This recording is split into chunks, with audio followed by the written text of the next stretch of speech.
qui est une journée particulière, pas pour la ville, mais pour le Maroc. Il faut que vous sachiez que la tempête que nous avons ici souffle depuis Dakhla jusqu'à Tanger et qu'on est presque avantagé par rapport aux autres parce qu'il pleut partout. C'est pas notre vent habituel parce qu'il y a souvent du vent à Essaouira. C'est un vent qui vient du sud et donc qui est particulièrement violent.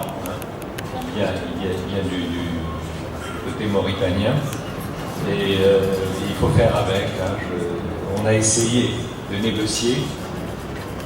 On a beaucoup de pouvoir à la Fondation Annaline. On a essayé de faire valoir tous nos réseaux, tous nos leviers d'influence. On n'a pas complètement réussi, mais la tempête est belle aussi de temps en temps.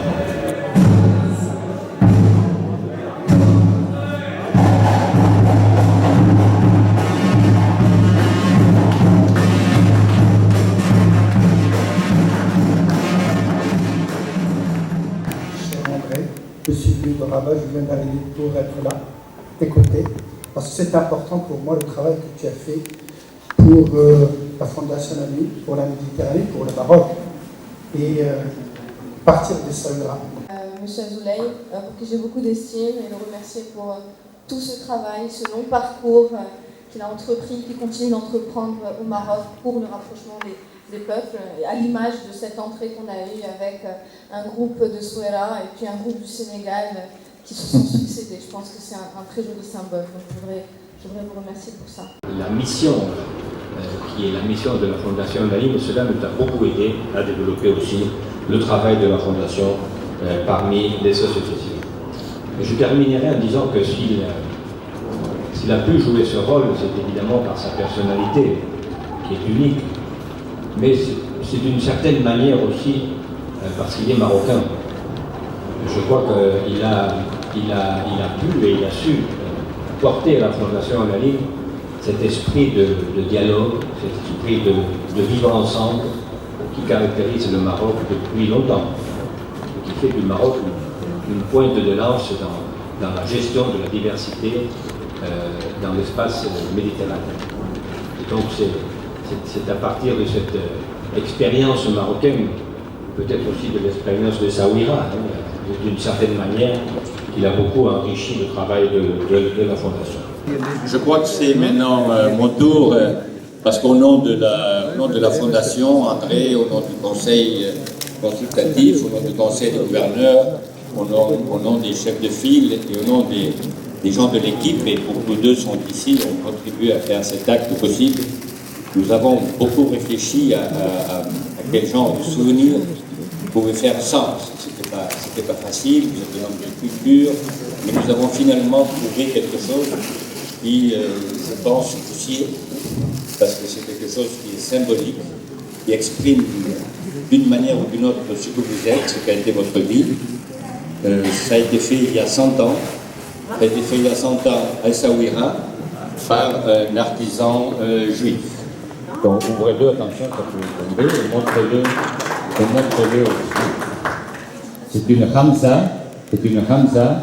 n'est-ce pas, que tout le monde connaît, qui est évidemment un symbole pour les musulmans, un symbole partagé pour les juifs, je crois que partagé aussi par les latins du Levant, n'est-ce pas?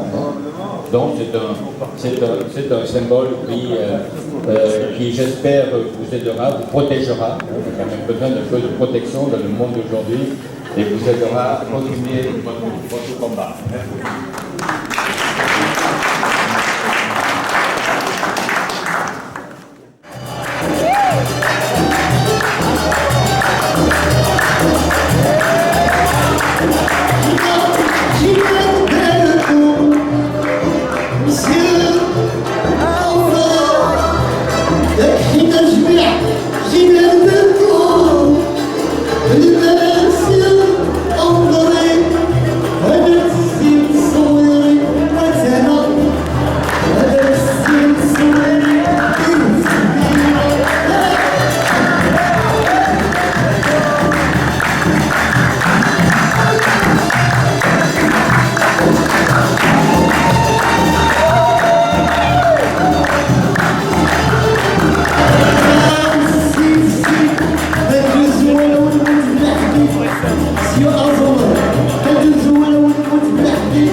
moi je finirai là-dessus, le plus grand hommage qu'on peut lui faire.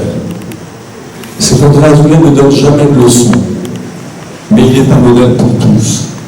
Et j'ai vu aujourd'hui, à la fois dans les orateurs, dans le ton et dans les idées qui ont été véhiculées ce soir, que ce modèle avait fait des petits, que nous sommes des armées d'André Azoulay réunis ce soir aujourd'hui, et je suis très très très heureux, moi le diplomate français, d'être un de ces petits soldats de l'armée d'André.